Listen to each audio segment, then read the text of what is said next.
जो कोरल्स हैं, कोरल्स किसके बने होते हैं? टाइनी एनिमल्स के बने होते हैं। टाइनी एनिमल्स को बोलते हैं पॉलिप्स। पॉलिप्स तो ये टाइनी एनिमल्स होते हैं एंड टाइनी एनिमल्स इनको बोलते हैं कोरल पॉलिप्स। तो पॉलिप्स और किससे रिलेटेड होते हैं? Animals and jellyfish. Animals and jellyfish से रिलेटेड होते हैं पॉली। तो कोरल्स क्या होता है? टाइनी एनिमल्स होते हैं एंड इनको बोलते हैं कोरल पॉलिप्स। तो एनिमल्स होते हैं एंड ये कोरल्स ये शैलो वाटर ऑर्गेनिज्म है, मतलब शैलो वाटर में रहते हैं, यहाँ पे रहते हैं कहीं। एंड इनकी जो बॉडी होती है सॉफ्ट बॉडी होती है एंड सॉफ्ट बॉडी कवर्ड होती है कैल्सीरियस स्केलेटन से। कैल्शियम बन के स्केलेटन से इनकी बॉडी कवर होती है, जैसे हमारी बॉडी कवर होती है वैसे इनकी बॉडी सॉफ्ट होती है एंड कवर होती है कैल्सीरियस स्केलेटन से। एंड पॉलिप्स एक्सट्रैक्ट करते हैं calcium salt from sea water. तो देखो सॉल्ट, देखो वाटर है, सी वाटर में सॉल्ट्स होते हैं, तो कैल्शियम सॉल्ट को एक्सट्रैक्ट कर लेते हैं अपने कैल्सीरियस अपने स्केलेटन को बनाने के लिए। जो कोरल पॉलिप्स होते हैं, जो एनिमल होते हैं, ये स्केलेटन, ये कैल्शियम सॉल्ट से कैल्शियम को एक्सट्रैक्ट करके स्केलेटन बनाते हैं, कैल्सीरियस स्केलेटन। एंड ये कॉलोनीज क्योंकि काफ़ी होती है रॉकी सी फ्लोर पे, रॉकी सी फ्लोर पे इनकी कॉलोनीज पे रहते हैं ये लोग, कोरल पॉलिप्स ये कॉलोनीज पे रहते हैं। एंड जो टाइबुलर स्केलेटन है, जो इनका स्केलेटन है, ये मर जाते हैं फिर यहीं पे स्केलेटन फिर इसके ऊपर ग्रो करते हैं एंड ये ग्रो करता रहता है upward and outward, upward and outward grow करता रहता है एंड बहुत ही कैल्सीरियस रॉकी स्ट्रक्चर बनाते हैं। इसको बोलते हैं कोरल्स, इसको बोलते हैं कोरल्स। और एनिमल्स को बोलते हैं कोरल पॉलिप्स, जो कि रिलेटेड है एनिमल्स एंड जेलीफिश से। फिर इनकी मिलियंस ऑफ ईयर साइकिल चलती रहती है, बहुत सारे कोरल्स एक्यूमुलेट होते रहते हैं मिलियंस ऑफ ईयर्स में, ये ऊपर आ जाते हैं एंड फिर ये एक आइलैंड बनाते हैं, कोरल आइलैंड बनाते हैं ऊपर आके। अगर ये पानी के ऊपर निकल आए जो इनका ये स्ट्रक्चर बना है तो उसे बोलते हैं coral island. Millions of years लगते हैं इसे बनने में। एंड शैलो जो रॉक होती है इनके डिपोजिशन से बनती है उसे रीफ बोलते हैं। तो बैरियर रीफ, जो कोरल्स के ऐसे से जो डिपॉजिट्स होते हैं उनको बोलते हैं रीफ, कोरल रीफ। कोरल्स के डिपॉजिट को बोलते हैं रीफ। एंड तो ये लेयर है, डिफरेंट स्टेज में वेरियस मरीन लैंडफॉर्म बनते हैं एंड ये इंपॉर्टेंट लैंडफॉर्म्स को बोलते हैं कोरल रीफ। कोरल तो और एनिमल है और इनकी जो लैंडफॉर्म बना है उसको बोलते हैं कोरल रीफ। तो कोरल रीफ होते हैं over a period of time ये कोरल आइलैंड बन जाते हैं। Coral reef over a period of time पानी के ऊपर उठ जाते हैं तो आइलैंड बनाते हैं, जैसे लक्षद्वीप आइलैंड कोरल आइलैंड है। फिर यहाँ पे कोरल का नेचर, कोरल बहुत सारे फॉर्म्स एंड बहुत सारे कलर्स में मिलते हैं, बहुत सारे फॉर्म्स एंड कलर्स में मिलते हैं corals. And depending on the nature of salt, कि सॉल्ट का नेचर कैसा है एंड सॉल्ट के नेचर पे बहुत सारे फॉर्म्स एंड कलर्स में कोरल्स मिलते हैं। कलर किस पे डिपेंड करेगा कि सॉल्ट कैसा है। और सॉल्ट कहाँ से एक्सट्रैक्ट करते हैं? ये पानी से कैल्शियम एक्सट्रैक्ट करते हैं, कैल्शियम एक्सट्रैक्ट करते हैं, कैल्सीरियस बनाते हैं। फिर स्मॉल एल्गी, एल्गी इनके कोरल्स के अंदर रहती है। तो स्मॉल प्लांट मरीन एल्गी ये भी डिपॉजिट करती है कैल्शियम कार्बोनेट, ये भी डिपॉजिट करती है, एल्गी भी डिपॉजिट करती है कैल्शियम कार्बोनेट, इससे भी ग्रोथ बढ़ती है कोरल्स की।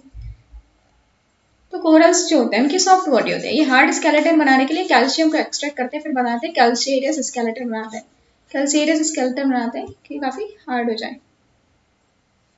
सो ये कोरल्स क्या होते हैं? ये एनिमल्स होते हैं, कोरल्स एनिमल्स होते हैं। रीफ क्या होते हैं? जो स्ट्रक्चर बनाते हैं, जो मरीन लैंडफॉर्म्स बनाते हैं उसे रीफ बोलते हैं। तो अभी प्लांट्स और जो कोरल्स ऐसे कुछ स्ट्रक्चर होता है, इनके अंदर प्लांट्स रहते हैं एंड प्लांट्स इनके अंदर रहते हैं। दो टाइप के कोरल्स होते हैं, सॉफ्ट एंड हार्ड। हार्ड होते हैं जो रीफ बनाते हैं, हार्ड कोरल ये रीफ बनाते हैं, they build reef and they are made of tiny polyps. And tiny polyps से बने होते हैं कोरल्स। एंड जो टाइनी पॉलिप्स है ये अपसाइड डाउन जेलीफिश की तरह लगती है, अपसाइड डाउन जेलीफिश की तरह लगती है टाइनी पॉलिप्स। कोरल्स सबसे ज्यादा मोस्ट प्रोडक्टिव इकोसिस्टम है, बहुत सारी बायोडाइवर्सिटी मिलती है, बायोलॉजिकल डाइवर्सिटी बहुत ज्यादा मिलती है, complex and most productive ecosystem है। एंड ये कौन से एनवायरनमेंट में? न्यूट्रिएंट पुअर, यहाँ पे न्यूट्रिएंट्स बहुत पुअर होते हैं, ऐसे एनवायरनमेंट में रहते हैं, लेकिन इनकी एबिलिटी होती है कि ये जो न्यूट्रिएंट्स हैं इनको बहुत ही अच्छे से ये रिसाइकिल कर लेते हैं, तो ये न्यूट्रिएंट्स को बहुत अच्छे से रिसाइकिल कर लेते हैं। तो न्यूट्रिएंट्स को रिसाइकिल करने की कैपेबिलिटी इनकी काफी अच्छी है, न्यूट्रिएंट पुअर एनवायरनमेंट में रहते हैं। एंड कोरल पॉलिप्स मर जाते हैं तो अपना लाइमस्टोन स्केलेटन वही छोड़ देता है, फिर उसके ऊपर नए कोरल ग्रो करते हैं। एंड ये ज्यादातर मिलते हैं ट्रॉपिकल एंड सब ट्रॉपिकल वाटर, ट्रॉपिकल एंड सब ट्रॉपिकल वाटर। क्या ये कोल्ड वाटर मिलते हैं? ट्रॉपिकल सब ट्रॉपिकल वाटर में तो होते हैं, ये कोल्डर रीजन के डीप वाटर में भी मिलते हैं, कोल्डर रीजन के डीप वाटर में भी मिलते हैं। अगर पूछा जाए कि डीप वाटर में मिलते हैं कोल्डर रीजन के, तो मिलते हैं, ट्रॉपिकल सब ट्रॉपिकल एरिया में मिलते हैं। तो कोरल कोरल्स को कंडीशन क्या है, स्टेबल क्लाइमेट कंडीशन चाहिए। स्टेबल क्लाइमेट कंडीशन इक्वेटर पर मिल जाएगी, इक्वेटर पर मिल जाती है क्योंकि सन है, ज़्यादा ऊपर जाता है ज़्यादा नीचे, लेकिन यहाँ पे ज़्यादा डायगोनल रेंज ज़्यादा नहीं होती है इक्वेटर पे। एक ट्रॉपिकल एंड सब ट्रॉपिकल वाटर में डायगोनल रेंज इतनी ज़्यादा नहीं होती, इतनी एक्सट्रीम नहीं होती है, लेकिन यहाँ पे जो यहाँ पे कोल्ड वाटर है, यहाँ पे जो डायगोनल रेंज है बहुत ज़्यादा होती है, तो इसलिए ये ट्रॉपिकल एंड सब ट्रॉपिकल वाटर्स में ही ज़्यादा मिलता है। अगर ज़्यादा फ्लक्चुएशन आए टेम्परेचर में तो कोरल रीफ्स मर जाते हैं। फिर शैलो वाटर में ग्रो करती है, शैलो वाटर जहाँ पे सनलाइट जाती है, जैसे 45 to 55 मीटर तक बिलो द वाटर यहाँ तक ग्रो कर पाएगी, यहाँ तक जहाँ तक सनलाइट जा रही है, इसके बहुत ज़्यादा नीचे ग्रो नहीं कर पाती है। क्लियर सॉल्ट वाटर चाहिए, ऐसा नहीं है जैसे ये इंडिया में गंगा ब्रह्मपुत्र डेल्टा है तो बहुत ज़्यादा टर्बिडिटी नहीं होनी चाहिए, नहीं तो उनका जो माउथ है कोरल्स का ये ब्लॉक हो जाएगा, तो इसलिए टर्बिडिटी नहीं चाहिए, बिल्कुल क्लियर वाटर चाहिए, कोई टर्बिडिटी नहीं चाहिए, कोई सेडिमेंट्स नहीं चाहिए, क्लियर वाटर होना चाहिए। एंड ना ज़्यादा फ्रेश होना चाहिए, ना ज़्यादा सलाइन वाटर होना चाहिए, मिडिल वाटर होना चाहिए, वो दोनों ही हार्मफुल है, ना ही फ्रेश ना सलाइन, और क्लियर वाटर होना चाहिए, टर्बिडिटी नहीं होनी चाहिए। एंड एडुकेट सप्लाई होनी चाहिए ऑक्सीजन की। फिर एविडेंट प्लैंकटन होना चाहिए, सप्लाई ऑक्सीजन की सप्लाई हो, माइक्रोस्कोपिक मरीन फूड की सप्लाई बहुत ज़्यादा होनी चाहिए, ऑक्सीजन सही से होनी चाहिए, मरीन फूड जैसे फाइटोप्लैंक्टन जिसको ये खा पाए, फाइटोप्लैंक्टन अच्छी होनी चाहिए कि अच्छे से ग्रोथ हो, अगर ये अच्छे से हो तो ये सीवर्ड साइड इनकी बढ़ेगी, जैसे कोस्टल एरिया है, कोस्टल एरिया सी है तो ये सीवर्ड साइड कोरल प्रॉब्लम्स ऐसे ग्रो करेंगे। एंड यहाँ पे जहाँ पे लिटिल और नो पॉल्यूशन हो वहाँ पे पॉल्यूशन नहीं होना चाहिए, पॉल्यूशन बहुत ही कैटास्ट्रॉफिक होता है, ये क्लाइमेट चेंज को झेल नहीं सकती कोरल पॉलिप्स। तो मैक्सिमम कोरल रीफ ये ट्रॉपिकल एंड सब ट्रॉपिकल एरिया में मिलते हैं, इस एरिया के तो अगर पूरा अर्थ देखे तो इस एरिया में मिलते हैं, ट्रॉपिकल एंड सब ट्रॉपिकल एरिया में कोरल रीफ मिलते हैं, कुछ डीप वाटर कोल्ड वाटर में मिलते हैं, लेकिन ज़्यादातर इस एरिया में मिलते हैं, ट्रॉपिकल एंड सब ट्रॉपिकल एरिया में। यहाँ पे डायगोनल रेंज ज़्यादा डिफरेंट नहीं होता, डायगोनल रेंज 3 टाइप के रीफ है, फ्रिंजिंग रीफ, बैरियर रीफ और एटॉल। तो फ्रिंजिंग रीफ क्या होता है, ये है तो ये एकदम ऐसे फ्रिंज ग्रो कर रही है कोस्ट लाइन के थ्रू, तो इसे फ्रिंजिंग रीफ बोलते हैं।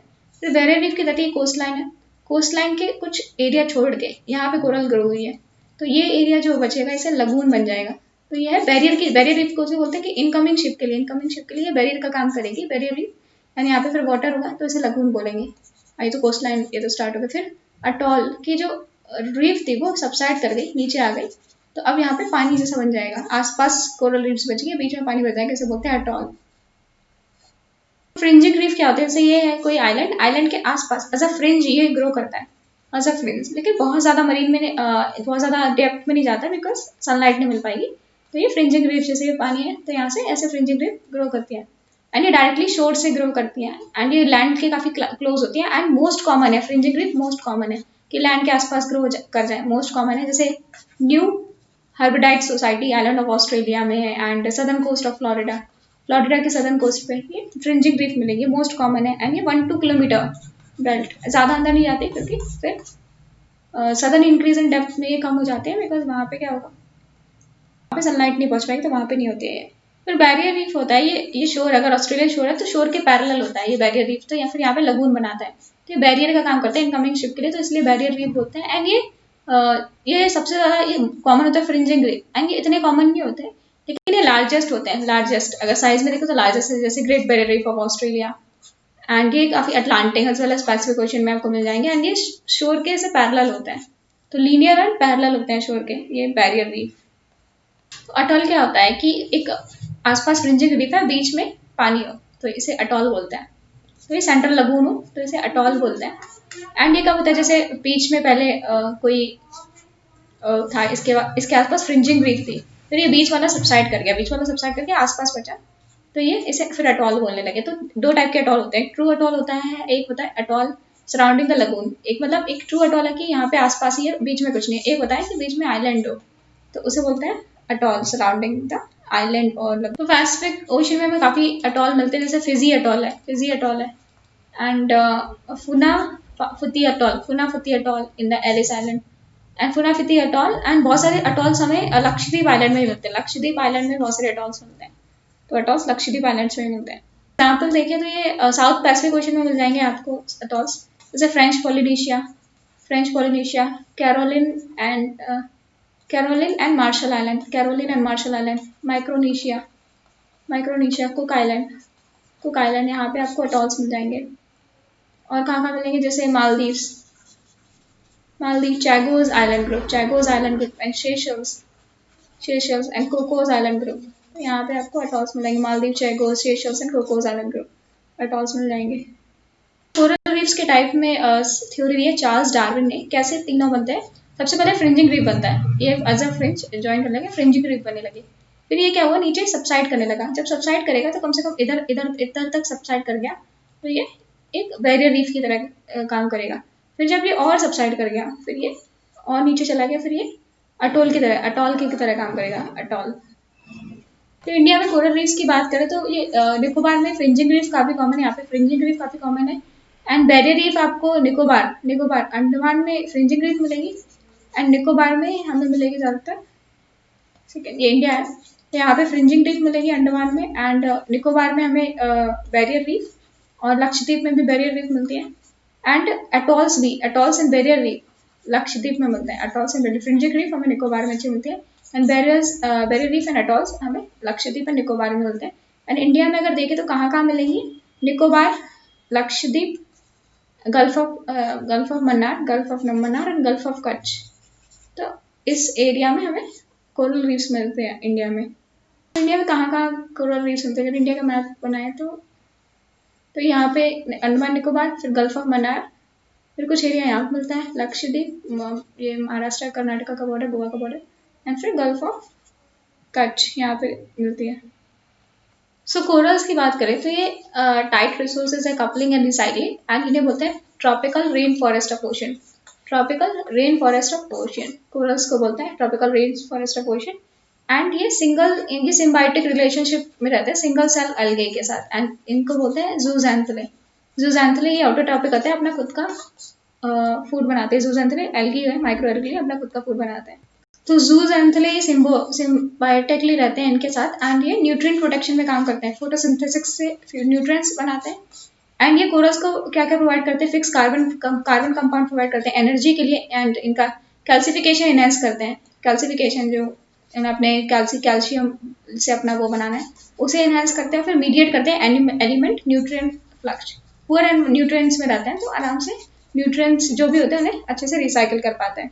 होस्ट कोरल पॉलिप्स क्या प्रोवाइड करते हैं, जूजैंथले को एनवायरनमेंट प्रोवाइड करते हैं, एंड कार्बन डाइऑक्साइड की स्टडी सप्लाई प्रोवाइड करते हैं, क्योंकि कोरल एनिमल है तो कार्बन डाइऑक्साइड की सप्लाई प्रोवाइड करते हैं इनको, एल्गी को, कि वो फोटोसिंथेसिस कर पाए।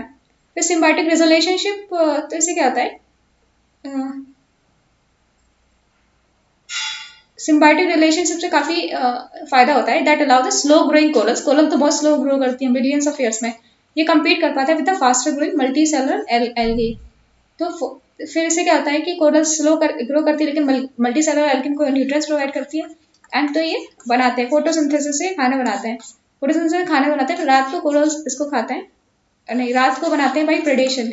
तो मॉर्निंग में बाई फोटोसिंथेसिस, रात में बाई प्रेडेशन, एंड तो फीड करते हैं by day by photosynthesis and by night through predation. तो टिश्यूज जो भी होते हैं, टिश्यूज में कोरल के टिश्यूज में क्या रहते हैं, एल्गी रहते हैं, एंड इसी की वजह से कलर आता है। और जब ये चले जाते हैं तो ब्लीचिंग हो जाती है, जब जूजैंथले छोड़ जाते हैं तो ब्लीचिंग होती है। कोरल ब्लीचिंग जैसे एंथ्रोपोजेनिक या नेचुरल इवेंट की वजह से ब्लीचिंग हो सकती है, जैसे ओवर एक्सप्लॉयटेशन हो जाए या ओवर फिशिंग हो जाए, एंड सेडिमेंटेशन बढ़ जाए, न्यूट्रिएंट ओवरलोडिंग, सेडिमेंटेशन बढ़ जाएगा तो उनके न्यूट्रिएंट ओवरलोड से उनके जो उनको क्लॉग कर देंगे, तो फिर वो ग्रो नहीं कर पाएंगे। तो इसकी वजह से नेचुरल डिस्टर्बेंसेस जैसे वायलेंट स्टॉर्म्स आ जाए, वायलेंट स्टॉर्म या फ्लडिंग, हाई फ्लड हो जाए, फिर लो टेम्परेचर एक्सट्रीम या El Nino condition, sub aerial exposure हो जाए, पानी के ऊपर निकलना है, प्रेडेटरी आउटब्रेक और